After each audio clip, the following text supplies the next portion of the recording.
接下来的这段影片是有一位不安的母亲在自家的监视器中发现的，所以她也让这一家人正在考虑是否应该赶快搬离这所房子。L'ultima inquietante clip è stata condivisa da su LCR94 e sembra presentare qualcosa posizionata dietro suo marito mentre tiene in braccio il loro bambino. Tutto questo è stato documentato dal loro baby monitor e quando Su si rende conto di cosa è stato catturato, ha deciso di condividerlo con il suo pubblico. 在这段监视器拍摄到的影片中，我们可以看到婴儿床的前方出现了一个如同烟雾状一样的物体。而据这名母亲讲述，她看上去就跟一个蹲坐在地上的人物那般，我们甚至还能看到她的腿部、胳膊跟头部。如果你仔细观察，还会发现这家伙有些时候似乎还在缓慢地晃动着他的身体，而他的前方则是正在哄女儿睡觉的丈夫。这段影片的出现让这对年轻的夫妇感到了毛骨悚然，他们不清楚监视器当时拍到的这个家伙到底会是什么，但他却让夫妻二人感到了惶恐不安，于是他们立即检查了这台设备拍摄到的其他一些影片，而在这些影片中却并没有出现任何异常。据这名母亲讲述，他们在这栋公寓内已经住了很多年了，但从未遭遇过这种情况。Alcuni spettatori hanno sottolineato che potrebbe essere lo spirito di un cane. 26 Homestead 号是一个讲述普通乡村生活的频道。6年前，这名 YouTuber 决定放弃忙碌的城市生活，他带领着一家6口来到了威斯康星州一处名为蒙特洛的小镇上。在这里，他们利用全部的积蓄购买了20多英亩的土地，建造了一所属于他们的农场。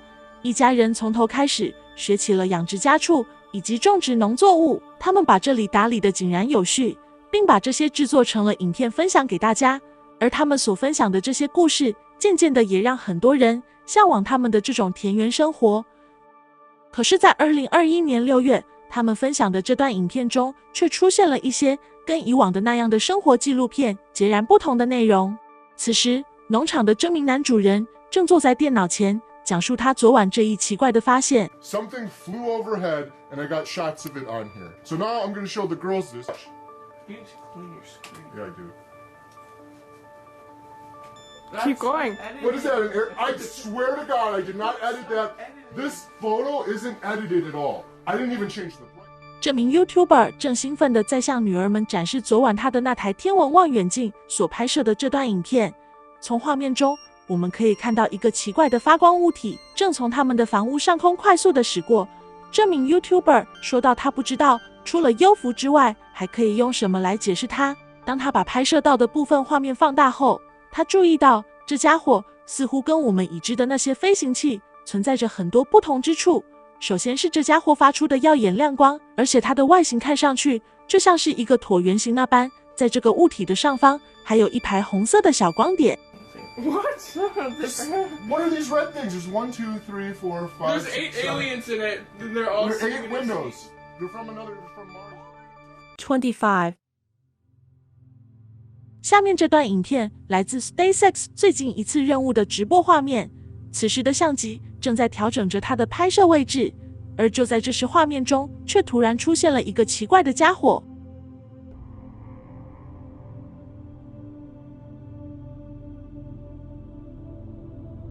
一个神秘的飞行物快速地从相机的上方驶过。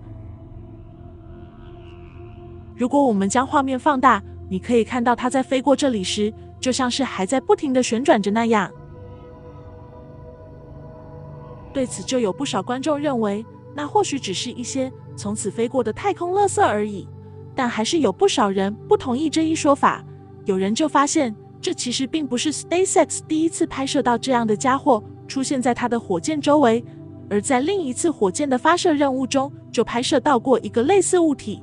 于是，我们按照这位观众所描述的，找到了这段2021年4月 SpaceX 在发射时拍摄到的这段影片。这是在他们的火箭升空不久后出现的一幕。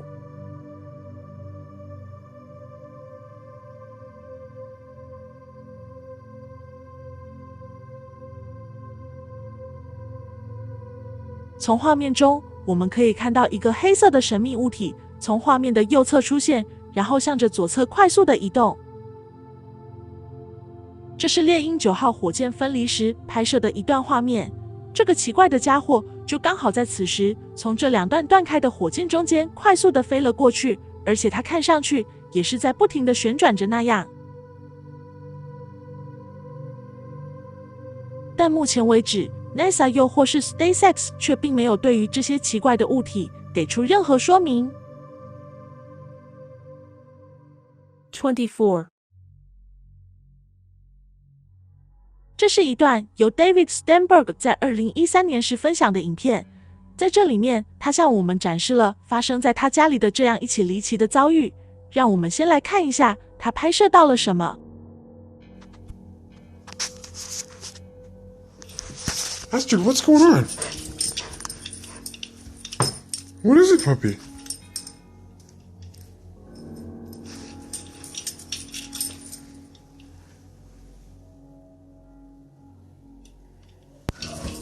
What is the fucking matter? What is the deal?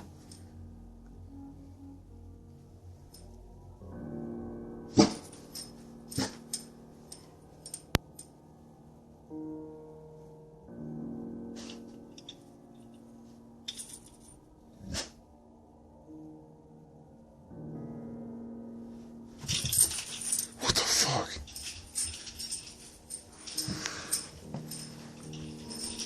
Get in here. Get in here.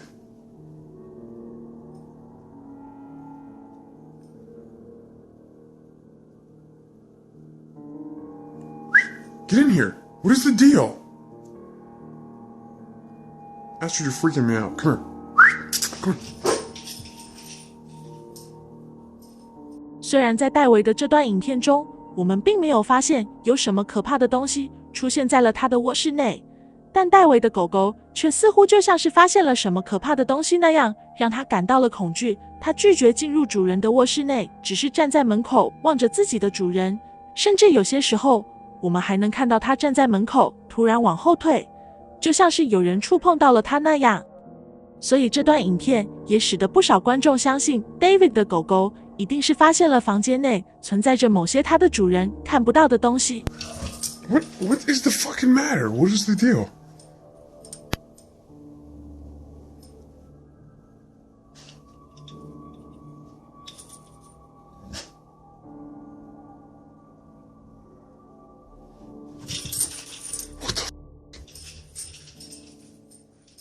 What the 23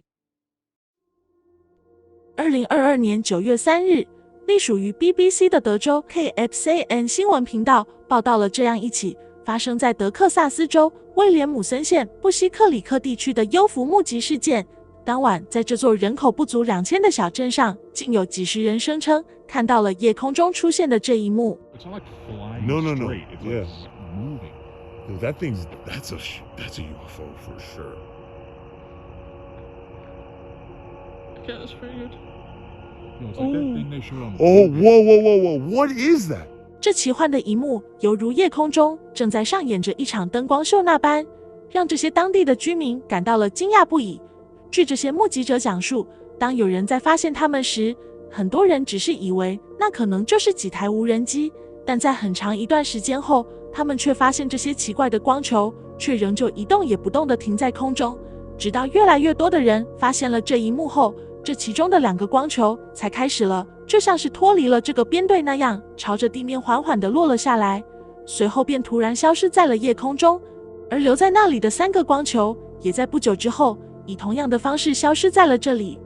对此，记者还找到了无人飞行器制造厂商的技术人员寻求帮助，但他们在看过这些影片后，却认为无论是从这些光球的移动速度，以及他们在上空停留的时间来看，这都不是一架无人机可以做到的。而在这篇 KXAN 的报道中，他们也并没有就这些奇怪的物体到底会是什么给出准确的答案。It's not like flying No. straight. It's Yeah. like moving. 22房产中介通常是一个苦乐参半的工作，因为你不知道接下来所接办的这处建筑物内以前到底发生过什么，但它却是我们生活中不可缺少的一项职业。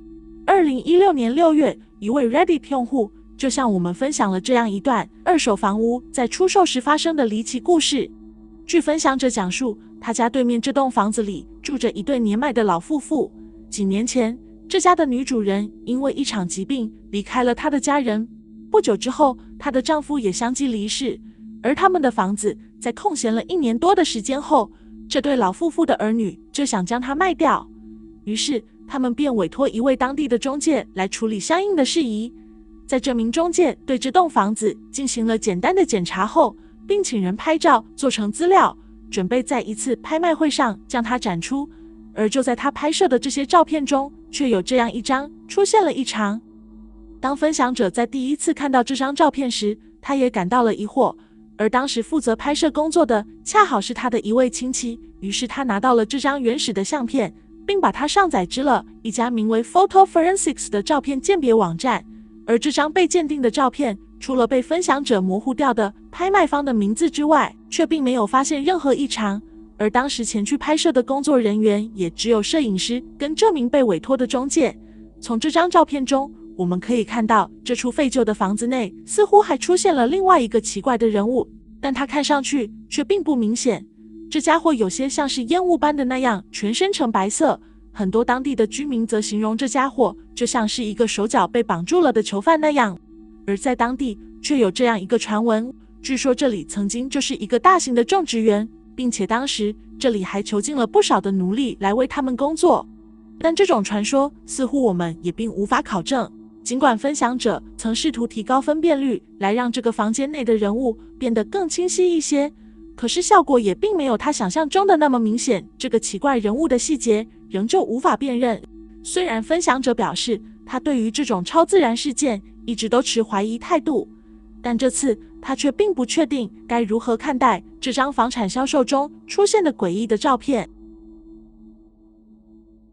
21 2018年7月，一位名叫 Kelly Shedden 的保险经纪在自己的 FB 上分享了这样一起离奇的事件。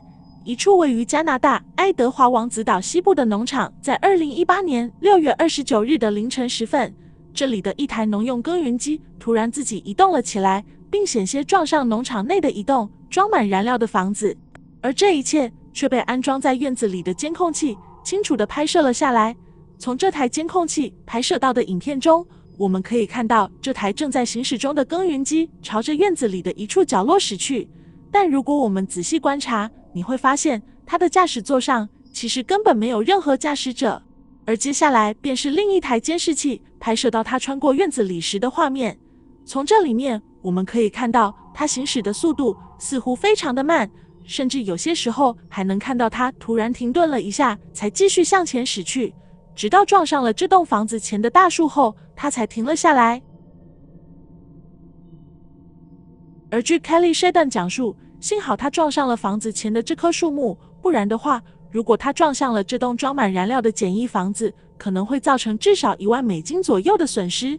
如果引燃了这里面的燃料，那么后果将是无法估量的。20 2022年9月19日，美墨边境的2座城市圣迭戈跟蒂华纳在同一时间都发生了大规模的不明飞行物目击事件。从这段由目击者 DD32X 发布在 Reddit 上的影片中，我们可以看到，这时有几个淡黄色的光球出现在了这里的上空。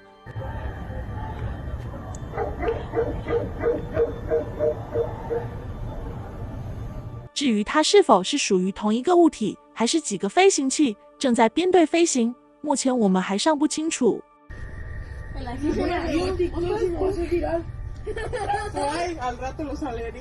目前为止，有一种试图解释这一现象的假设，认为这些光球可能是某种军用的照明弹，但这些目击者却称，无论是它的亮度还是飞行轨迹，这两者看上去却并不相同。于是我们从网络上找到了一些照明弹从天空中落下时的画面作为比对。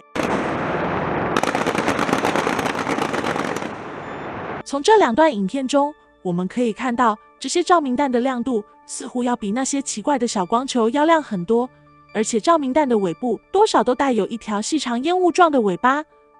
据这些分享者讲述，这些光球在天空中大约持续了25分钟左右，甚至还有一位目击者记录到了一架军用直升机快速地朝着那些光球方向飞去的画面。那么这一切是否可以说明那些家伙可能根本就不是什么所谓的照明弹？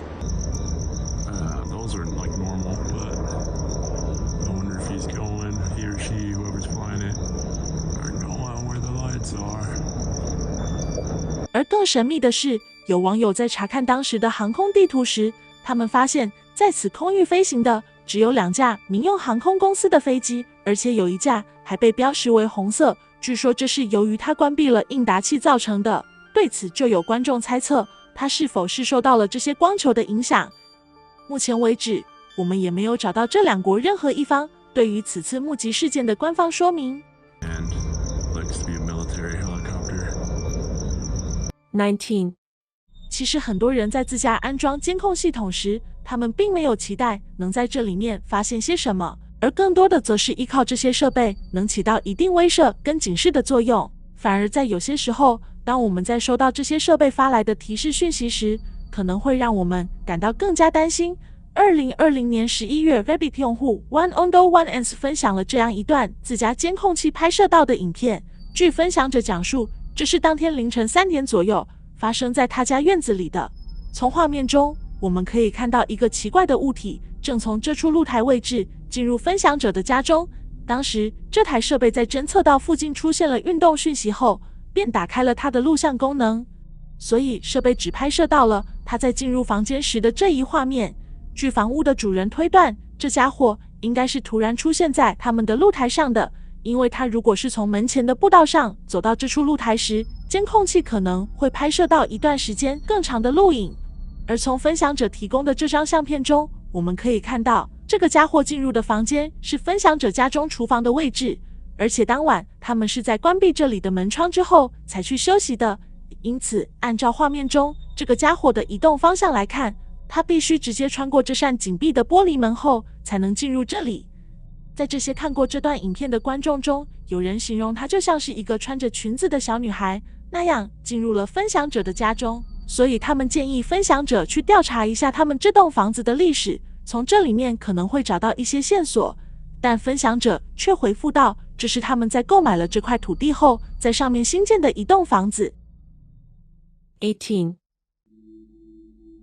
近日发生在哥伦比亚科尔多瓦省莫尼托斯市的这样一幕，吓坏了不少当地的居民。据说这段影片是由2名清晨一早骑机车赶往城镇工作的路人，在经过这里的某处森林时拍摄的。从画面中我们可以看到，似乎就像是一名女士一样的奇怪人物出现在了这棵大树的顶端。有时我们还能看到她就像是正在朝着某人招手那样挥舞着自己的手臂。而这时也有不少从此地路过的车辆停了下来，纷纷驻足观看。众所周知，树梢位置的枝干是非常纤细的，它是不足以承受住一个至少40-50公斤重的女士站在上面的。另外，最重要的是，这名女士还要具备非常好的平衡能力，才能保证她不会从这上面摔下来。从影片中我们可以看到，她似乎并没有依靠某些物体来保持她的平衡，而且有时我们还可以看到她的手臂出现轻微晃动时的景象。对此，也有路人试图通过大声喊叫让她从这上面下来，因为她的这一举动看上去非常的危险。甚至还有路人将这名女士的危险举动通知给了当地的警方。此时我们可以看到她弯下腰，似乎开始要从这上面下来，但由于拍摄者需要赶往城镇工作，所以他们并没有在这里做过多的停留。随后拍摄者2人便驾车离开了那里。17. 2022年10月4日，俄罗斯别尔哥罗德地区的不少当地居民都在傍晚时分发现了出现在空中的这样一束奇异的光束。它看起来就像是一道黄色的光柱从森林某处发出，一直延伸到半空中，而且这一情况持续了几个小时之久。很多目击者都拍摄到了相同现象的这样一些相片。对此，不少人猜测这是否是军方正在测试某种我们未知的激光武器，又或是近地轨道的卫星武器。由于别尔哥罗德的特殊位置，所以这一猜测也得到了不少人的认可。然而在此次目击事件过去的这些天里，该地区以及周边却并没有收到任何一起关于此次事件引发的人员伤亡以及房屋损毁的事故报告。И там такое же. Похоже на какие-то прожектора.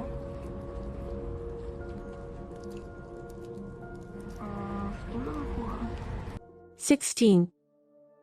2020年6月13日，俄罗斯知名的新闻频道 TV Zvezda 报道了这样一篇奇怪的目击事件：一名俄国原民航飞行员在搭机从亚利桑那州凤凰城飞往波特兰时，无意中发现了这奇怪的一幕。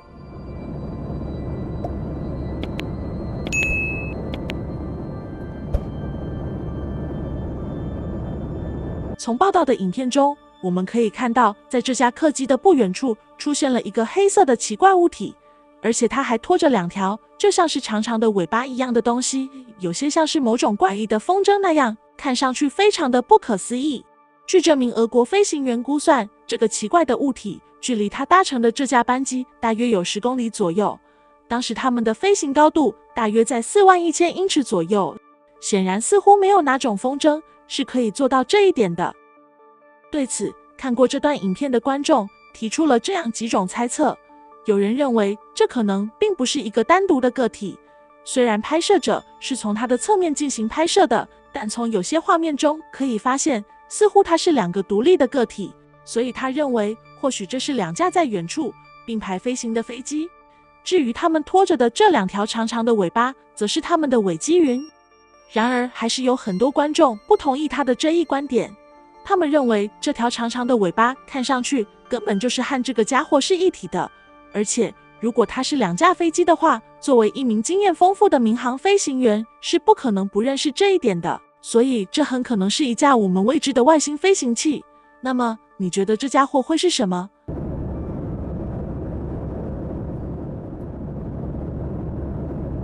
？15.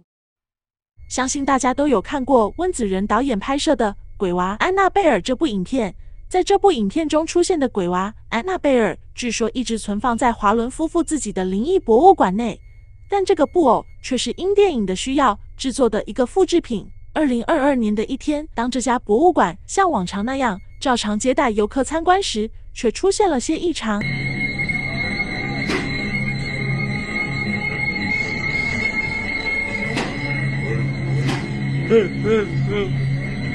No voltea.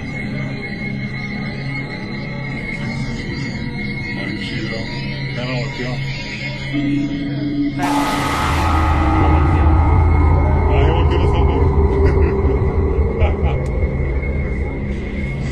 Tiene miedo, no voltea. 这段影片是由一位名叫 Maricruz Lopez 的 TikTok 用户在2022年10月参观这里时拍摄的。相信刚刚的这段影片会让很多观众感到不可思议。从画面中，我们可以看到这只布偶被陈列在四周用玻璃围起来的展示柜中，而就在 Lopez 拿着手机对着这个布偶自拍时，他的一只眼睛却突然动了起来。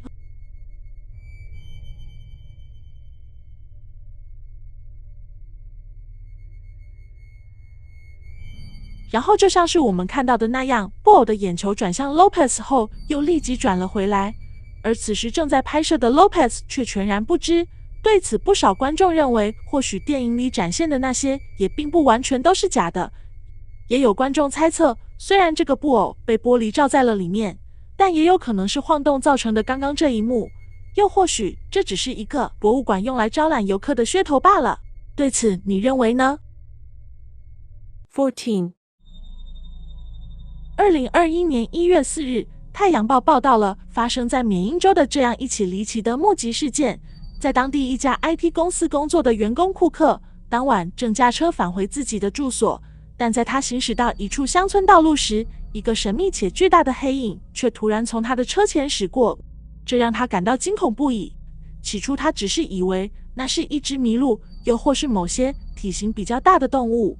可是在他回到家后，想通过回放安装在车内的行车记录仪找到答案时，库克却发现那家伙似乎并不像是一个有形的物体，而更像是一个无形的影子。报道记者还从缅因州动物保护协会的动物学家那里了解到，这个黑影可能并不是动物在黑暗中的模样，甚至他们都质疑这个黑影是否是一个真实的物体在微弱的灯光下产生的，因为这个家伙看上去几乎是透明的，而且他们也是有在这一带通过安装户外相机来观察动物的现状，但在他们拍摄的这些影片以及相片中却没有一张这样类似的情况。当我们将它出现时的画面调慢后播放，你会发现这家伙在穿过这条道路时，我们甚至可以直接通过他的身体看清地上画着的这条白线，因为它看上去几乎就像是透明般的存在那样。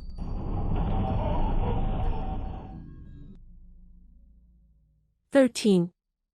接下来的这段影片是由一位名叫 YB Normal 的 YouTuber 在利兹城堡游玩时拍摄的。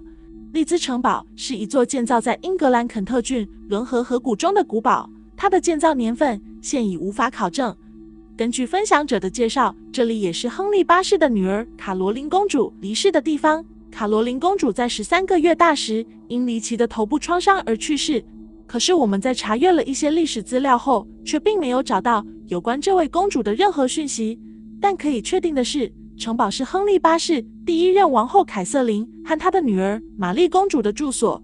据历史记载，凯瑟琳王后有着多次流产的痛苦经历，但同时亨利八世也是一个出了名的花花公子，因此历史上便有了这样一种猜测，认为这位名叫卡罗琳的小公主可能由于她并不是王后所生，所以她在来到这所城堡之后不久便遭遇到了不幸。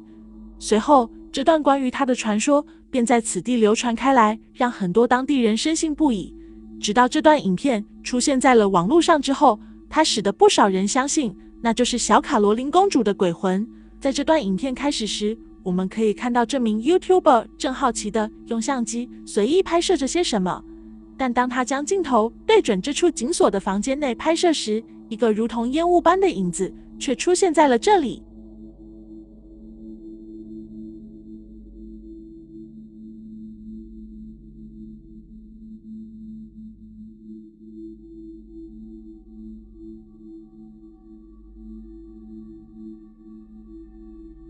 这个家伙看上去就跟墙壁的颜色几乎相同，让人很难分辨。而随后发生的这一切却更让人感到了匪夷所思，他就像是一个站起来的孩子那样在墙壁前来回走动。可是在不久之后，这个白色的物体却又渐渐地消失在了这里。12.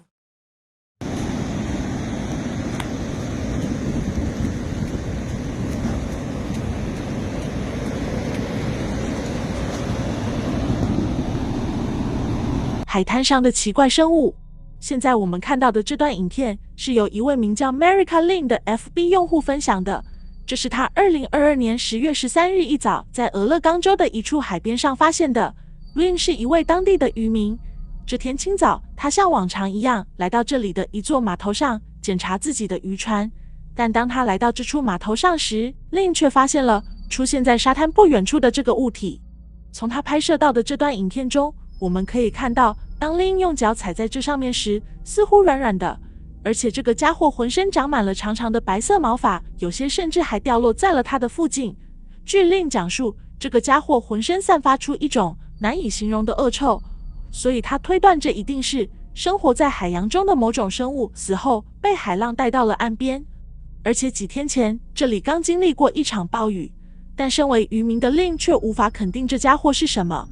随后，他便将这一情况报告给了当地的有关部门。在不久之后， Lin 便收到了来自俄勒冈州立大学的海洋生物学家 Jim Rice 的电话。Jim 认为这很可能是一具鲸鱼的尸体，而他身上的那些白色的毛发则是身体组织腐败造成的。在不久之后，这具疑似是鲸鱼的遗体便被有关部门从这里运走了。可是 Lin 跟一些当地的渔民还是感到了有些疑惑，因为他们并没有取样调查。而且如果它是一条鲸鱼的话，那么似乎他们从未看到过它的骨架。对此你认为呢？又或者你可能知道这家伙会是什么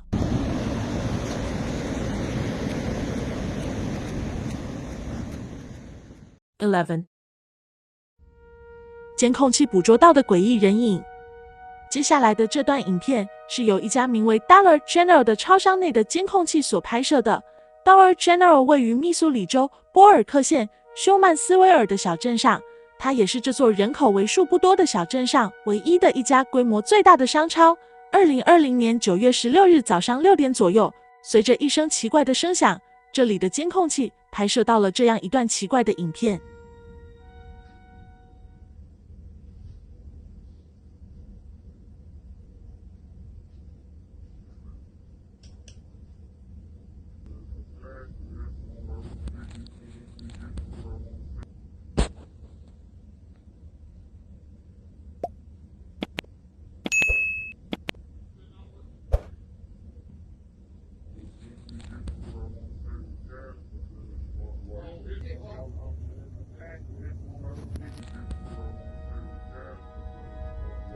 据分享者讲述，画面中的这个房间是这家商超内的一间办公室。从影片中，我们可以看到，在一声巨响过后，一个烟雾般的人影突然出现在了这间办公室内的门口位置，然后他缓缓地走到办公桌前，紧接着他就像是烟雾那般，渐渐地消散在了那里。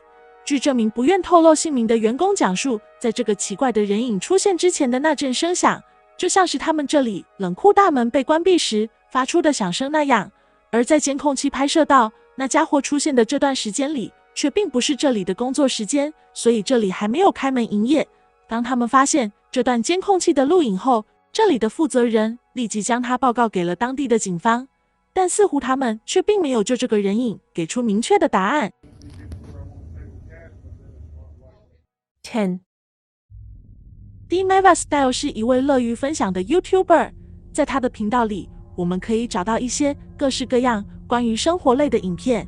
然而，他似乎却并没有发布过任何关于超自然现象的内容，所以这也就让他的观众对于下面这段影片感到了好奇。在这段影片中，他向大家解释了为什么他要在自家门前安装监控器，因为他在一位邻居那里得知，最近总是有几名奇怪的年轻人在他家房子的周围闲逛。他的邻居发现，有些时候他们还是探性地透过窗户朝着分享者家中看去。于是分享者在得知这一情况后，便立即联系了警方，但他们对此却也无能为力，只能建议分享者在他的房屋周围安装几台监视器，看看能否拍摄到这几名年轻人的意图。果然，当这些设备在安装完成的第二天，便发现了这几名年轻人在他家门前闲逛时的录影。然而，似乎他们也并没有做出什么危害到分享者一家的举动。于是，分享者继续通过监视器的录像观察着这些年轻人。但在不久之后，他家车库前的这台设备却拍摄到了这样一段诡异的影片。当时，分享者正在将自己的汽车开入车库内，但突然这台设备却像是出现了故障那样，他拍摄的部分画面中有一半模糊不清，而另一半却变成了绿色，就像是受到了严重的干扰那般。当这台汽车进入车库后，一名路人沿着这条马路走了过来，但这时画面仍旧模糊不清。当他靠近这所房子时，监控器却突然恢复到了正常。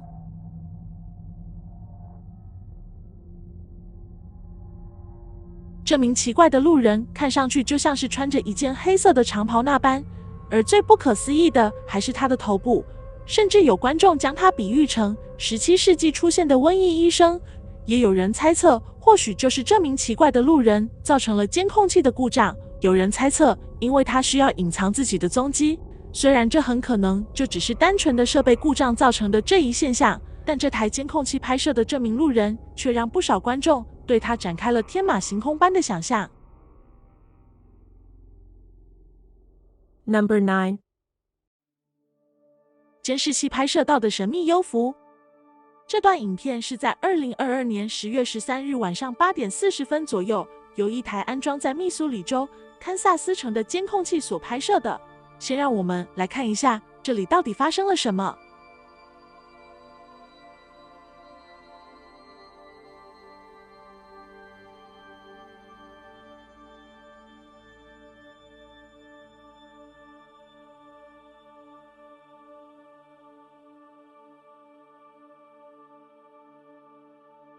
这是一栋公寓楼外安装的监视器所拍摄的录影，但这段影片却并没有音频。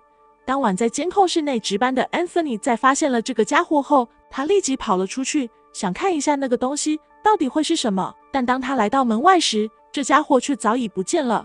有不少观众认为这可能是灯光照射在了监控器上反射造成的光影，但从影片里我们却并没有发现任何移动中的光源，而附近的这些光亮也都是固定不能移动的路灯。从这段影片里，我们可以看到，在它缓慢地移动到这棵树木的背后时，它便消失在了画面中，所以这也使得不少观众认为它也并不是出现在监控器镜头上的一些东西。而且这家伙的形状看上去也非常的奇怪，有些像是一个透明状的半圆形物体那样。对此就有观众猜测，或许那只是一个被风吹到了空中的塑胶包装纸。可是如果我们仔细观察，你会发现，当这个家伙在飞过这里的上空时，周围的树木却并没有出现被风吹动的情况，而且这台监视器前就有一些树叶。那么你觉得它会是什么？ Number 8. 接下来我们看到的这些影片是由一家名为奈尔斯疗养院内的监控器所拍摄的。奈尔斯疗养院是位于伊利诺伊州芝加哥市的一家知名的医疗机构，但就是这样一家看起来平平无奇的疗养院内，却被爆出了多起这样诡异的神秘事件。这些影片的提供者是一位名叫 RiseR4 的 YouTube 用户分享的。在他的频道中，我们可以看到就只有这2段拍摄自奈尔斯疗养院中的影片。除此之外，这10多年里，他也并没有发布任何一段影片，所以这也使得不少观众认为他的这个账号就是为了让大家看到这2段影片才注册的。在第一段监视器拍摄的画面中，我们可以看到这名工作人员正在用手指着屏幕，似乎就像是他在这里面发现了些什么那样。但如果我们将这段画面调慢后播放，你会发现在这张椅子上似乎突然出现了一个奇怪的物体，然后它又快速地消失在了这里，看上去就像是被人扔在了走廊里那样。而出现在椅子上的这个物体，不少观众认为这可能是一把雨伞，又或是手杖。随后，拍摄者又将画面切换到了另一台监视器拍摄到的影片中，并回放到了在刚刚这个物体出现前的这一画面。也就在此时，我们可以看到这台电梯的门突然被打开了，但却不见任何人从这里面走出来。随后便是这个物体从走廊里快速地移动到电梯门口时的画面。而接下来，监控器拍摄到这些从此过往的路人似乎并没有注意到地上的这个物体，直到一名工作人员在经过这里时，才将它捡起，放到了电梯附近。而在监控器拍摄到这2人进入电梯后不久，这个奇怪的物体却又再一次的消失在了画面中。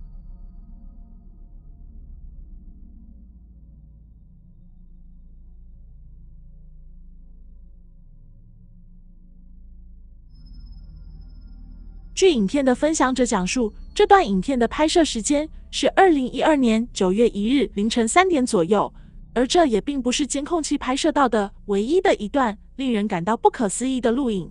在此次事件发生后不久，他们查看了其他一些监控器的录影后，还发现了这样一段拍摄自同年8月17日的影片。从画面中，我们看到，在这扇门被缓缓地关闭后不久，这只被摆在门外的箱子突然改变了它的位置。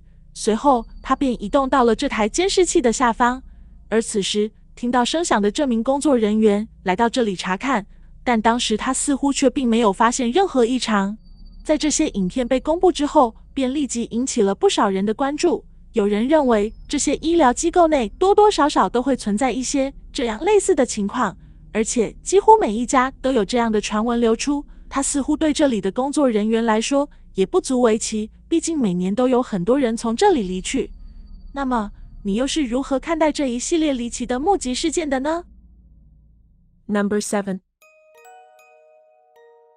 这是一段由 TikTok 用户 Wilfredo 分享的影片。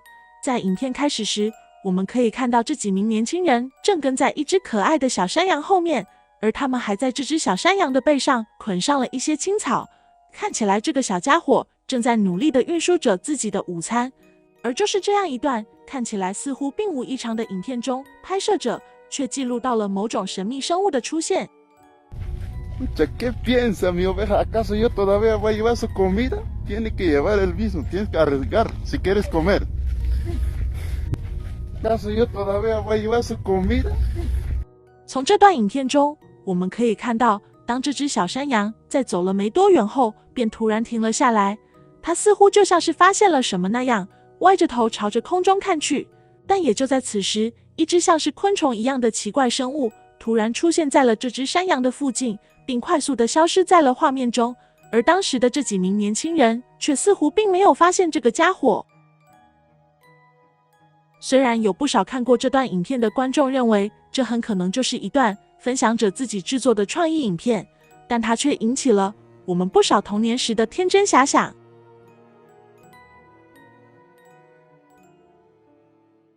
Number 6. 神秘的侏儒部落。近日，我们在《每日邮报》看到了这样一篇来自印度尼西亚的报道。2017年3月，几名机车越野爱好者在穿越苏门答腊岛北部的班达雅奇森林时，无意中发现了一个身材矮小的奇怪生物。该生物全身赤裸，手里还拿着一根木棍。而当时是这名在车队前领航的车手最先发现的他。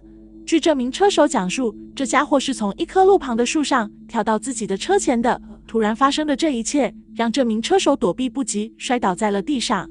也就在此时，他差点就遭到了这个生物的袭击。幸好其他的车手及时赶到，这家伙才快速地逃离了这里。这时，所有人都不敢相信他们看到的这个东西，于是这几名队员就决定追上他，一探究竟。而整个追赶的过程大约也就持续了5秒钟左右的时间。当拍摄者的机车快靠近这个生物时，他突然跳进了一旁的灌木丛中，就这样消失在了大家的视野里。在接下来这几人的搜寻中，他们也并没有发现那家伙的踪迹。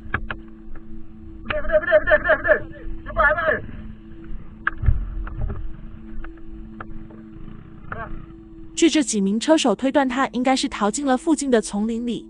随后，他们便把自己的遭遇报告给了当地的警方，而这一消息也在当地快速地传播开来。有人就认为这是传说中的曼特人。曼特部落是当地非常神秘的一个部族，据说他们还生活在野蛮且原始的社会环境中，而这样的生存环境让他们充满了危险，但他们却只是存在于当地传说中的一个部落。甚至印尼官方的很多研究机构都无法确认它是否是真实存在的。而这一切直到2003年时似乎才出现了变化。同年6月，一组美国的科考团队在距离苏门答腊岛2000英里以外的弗洛勒斯岛上考察时，发现了一具小型人种的遗骸。它的体长只有3英尺左右，而它的头骨跟脑容量也非常的小。根据研究得出，这是生活在距今大约12万年前的一种古老的人种，但他们早在5万年前就已经灭绝了。研究组将他们命名为佛罗勒斯人。根据这篇报道中的描述，似乎佛罗勒斯人跟这段影片中出现的那个家伙非常的相似，但他真的会是那个早已在历史上灭绝了的种族吗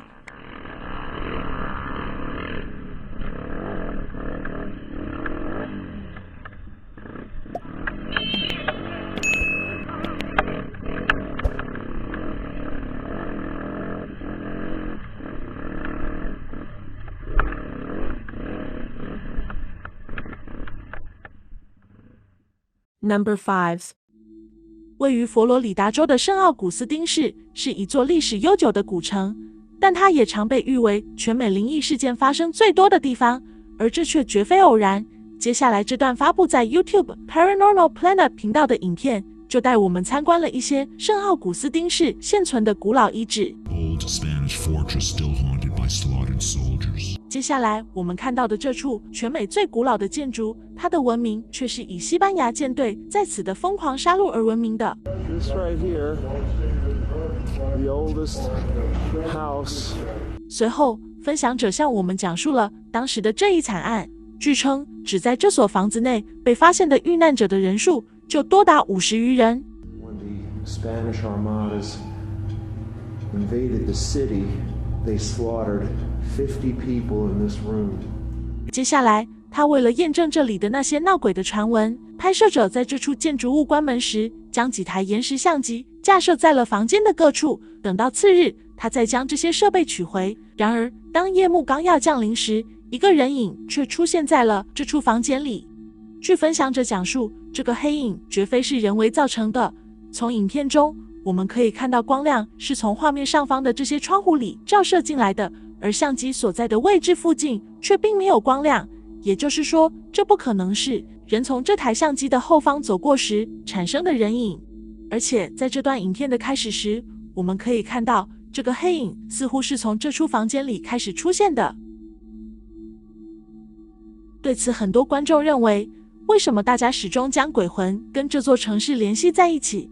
其实很大程度上是与它的历史密不可分。作为美国最古老的城市之一，这些遗留下来的建筑物所见证的要远比历史书上记载的可能还要多得多。Number 4。2022年9月8日 ，Rich James 在自己的推特上分享了这样一段奇怪的影片。据分享者讲述，这是他在一天清早发现自己停在家门口的机车被推倒之后，查看前一晚监视器的录影时发现的。先让我们来看一下影片中到底发生了什么。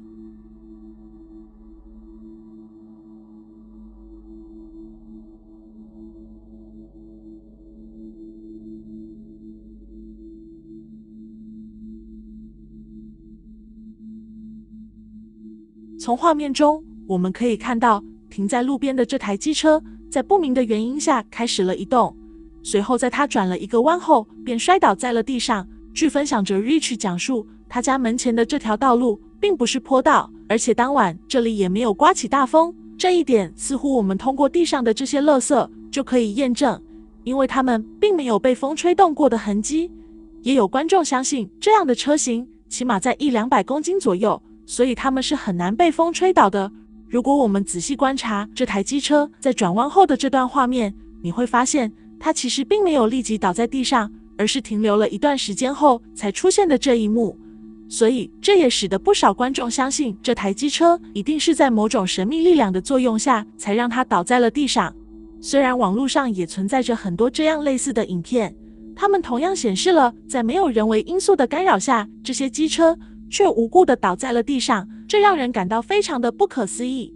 当然，也有很多网友试图来解释这一现象，例如电器故障导致它的启动设备突然运行，又或者是变速箱的问题导致它的齿轮滑进的档位后才让它开始移动的。而就这两种猜测，我们咨询过一位机车修理师后，他却告诉我们，在这种车型上是不会出现这类情况的。而很大一种可能则是由于它的支撑部件断裂，导致它失去了支撑，才倒在了地上。那么，你认为这是否能解释影片中所发生的这一切呢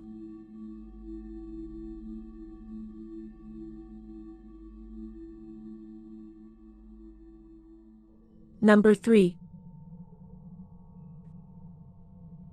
近日，我们在西班牙语社区看到了这样一篇发生在哥伦比亚马格达莱纳省圣马尔塔市的奇怪报道。据报道中讲述，这是发生在圣马尔塔一所高级公寓楼内的离奇事件。先让我们看一下报道中出现的这段影片。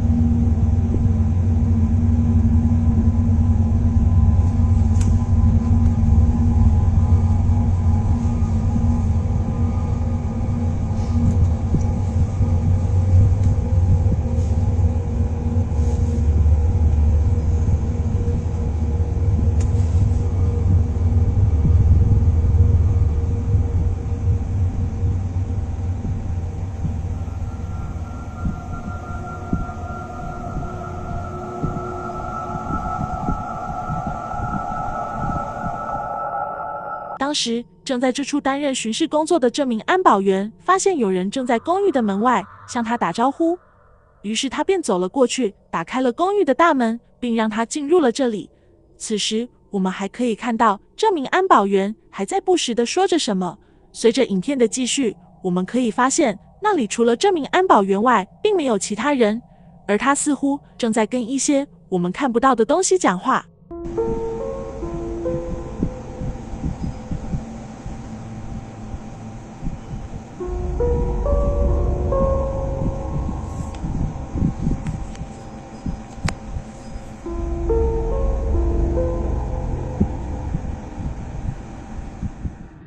尽管这名工作人员的举动看上去似乎非常的奇怪，但报道对当时这一幕的讲述却更让我们感到毛骨悚然。原来，据这名安保员事后讲述，当时他正在跟一位需要帮助的老妇人交谈，而这名老妇人却想要搭电梯去往楼层的顶部。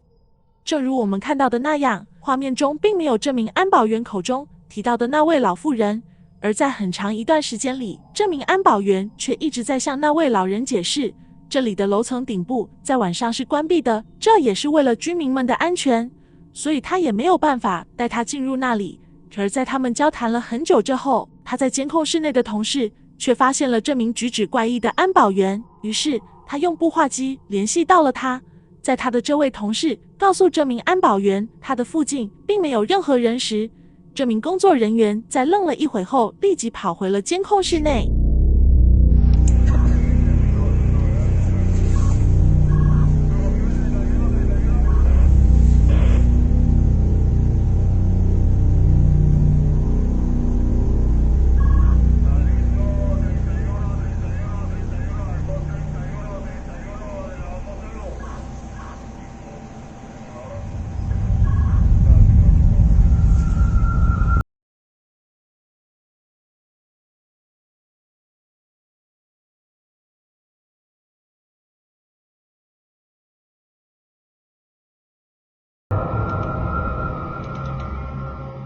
此时的这名工作人员立即打开了他身后通往车库的通道大门，然后疯狂地朝着里面跑去，似乎他已经感到了恐惧。而在随后被切换的画面中，我们可以看到他出现在了这座大厦外。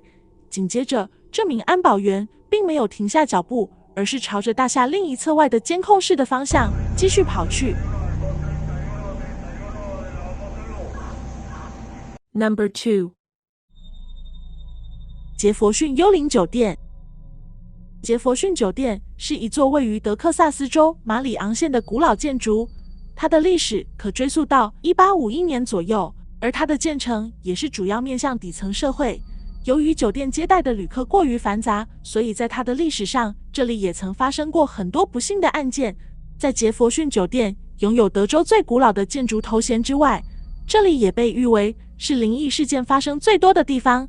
当地人将它称之为杰佛逊幽灵酒店，甚至它还一度成为了很多影视作品的取景地。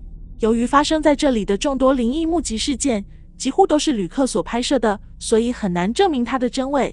但在这段2020年11月初由这所酒店内的监视器拍摄到的这样一段影片里，却似乎证明了这里的确存在着一些令我们难以解释的现象。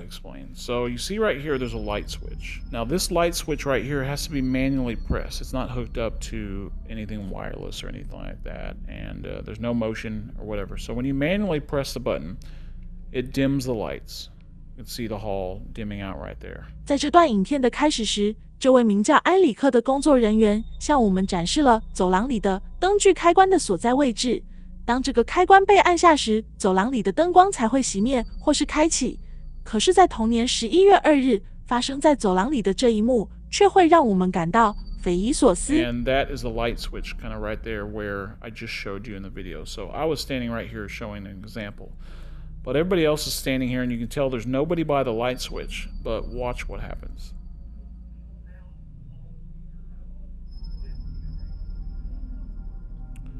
So, for no reason at all, because nobody's standing there, 可以看到，当这里的灯光被熄灭前，门口走廊位置并没有任何人在那里。而最诡异的还不是自己关闭的吊灯，当灯光在熄灭的时候，这里安防系统的运动感应设备侦测到了，似乎有什么东西出现在了墙壁上。从画面中，我们可以看到设备圈出的一个绿色方框，但从它圈起的这个区域，我们却看不到任何异常。而随后，从走廊另一边赶来的埃里克才将这里的灯重新的打开了。看上去令人难以置信。当然，这里的工作人员在发现这一问题后，他们检查了灯具以及它的开关，但却并没有发现任何问题。对此，不少观众认为出现问题的可能并不是那个开关以及吊灯，而是监控器中出现的这个绿色的方框。turn itself on and off with nobody there, but Yeah, when you're in the hotel, you can come look at the switch and determine for yourself, but there's no good explanation for that. 在我们开始最后一段影片之前，请别忘记点击订阅按钮以及开启小铃铛，这样你就不会错过最新的影片了。只有在监控中才能看到的奇怪人影。2013年7月，《每日新报》报道了这样一起发生在莱昂市的诡异目击事件。莱昂市是位于墨西哥瓜纳华托州的一座城市。从这篇报道中，我们了解到，影片中出现的这处户外停车场是归当地某政府部门所有。2013年7月13日晚上10点左右，当时在监控室内工作的安保人员突然发现了其中一台监控器中出现了这样一幅诡异的画面。这台货车的前方似乎正站着一个奇怪的人物，他看上去就像是穿着一件并不合身而且还很肥大的裙子那样，静静地站在那里一动不动。随后，监控室内的工作人员便立即通知了在附近担任巡视工作的同事前去查看，但在他们到达这里后，却并没有发现他们所说的这个人物。这时，无论监控室里的工作人员怎么用步话机告诉这2名安保员他的位置，但在停车场内的这2人就是看不到他。随后，他们还生气地用手电筒照上这台监视器，似乎这2名安保员认为监控室内的同事正在戏弄他们。而且从画面中，我们还可以看到其中1人曾经几次从这个黑影身上穿过，甚至他们还将手电筒的灯光从他的身上直直地照下，但那个家伙仍旧一动不动地站在那里。无奈之下，监控室内的1名工作人员只能来到了这里。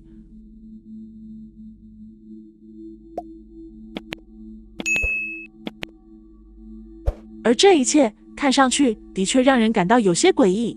虽然不少观众认为这个黑影可能是出现在监控器镜头前的一根蛛丝，又或是一些污垢，但这一猜测似乎也存在着它的不合理性。如果它是出现在监控器镜头前的话，当手电的灯光照向监控器时，这个黑影却立即消失了。而在这名安保员用手电照在这个人物身上时，手电的灯光却可以穿过他的身体。